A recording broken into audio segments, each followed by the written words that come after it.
Hey, what's up guys? Jason from Eustis. I want to do a quick video. If you're buying a house and you think it has a new roof, I want you to watch this video so you don't end up like this homeowner, because they thought they had a new roof and it turns out they've got newer shingles, but the permit failed 7 times from the previous owner trying to put his own roof on, hired a sub crew out to do the job, and has all kinds of issues. Now, as far as this homeowner goes, his insurance company doesn't recognize this as a new roof because the permit was never finalized. So to them, he's got an 18-year-old roof when he actually has a new roof.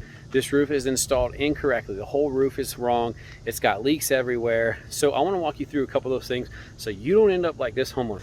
There's no glue tab on the bottom of these shingles. There should either be a glue tab here or here. I also noticed that these are really thin shingles. We've got a boot here. Now the way the boot works is water runs downhill. So this side of the boot should actually be open. They actually just cut a hole out in the shingle and put it on.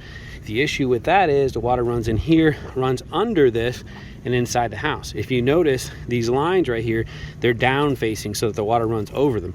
The boot should be the same way. Roofing 101. So when I pull this shingle up, here's that shingle. This shingle lays on top of it. This end should actually be butted up to that. And then these should be staggered so the water can go right inside. So this is all incorrect, and it's all rotted underneath too. The wood is rotted underneath the roof.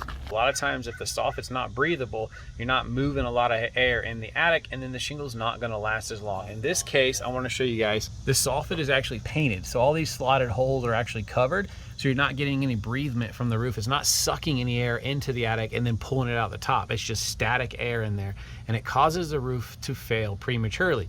But also, while we're here, we can also start to see there's a lot of rotten wood in here. None of that was ever addressed. So that's something that you got to look for too when you're buying a house. Is there any rotten wood in the attic? Those are things that are going to give you some signs. Right away, we saw this right by the front door.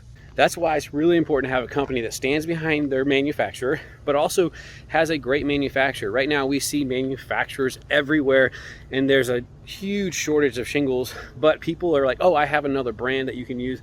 This is as cheap as it gets. This roof will fly off in a hurricane in a heartbeat. There's a lot of issues with this shingle, super thin. And then the glue tab is one of the #1 things you need on a shingle, and it doesn't even have that. The key to this, guys, is if you're buying a house, you want to actually check the records and make sure that there was a permit pulled, that the roof was replaced by a contractor or a roofing license holder. I would not buy a house with a new roof on it if it was replaced by the homeowner or there's some other issues, just for the assurance of knowing that you're not going to run into any issues, because 99% of the time this is what we see. They're going to have to replace this roof. You don't want to be that homeowner at all. I mean, so, and then at the end of the day, if there is a real estate transaction that's going on and the previous homeowner says, I will replace the roof, don't worry about it, don't do that. Replace the roof on your own. Get someone licensed to come do it that you trust, so you get a good quality roof, because they're usually going to hire the cheapest roofer, and then in a couple of years you're going to have all kinds of issues with your roof and you're stuck.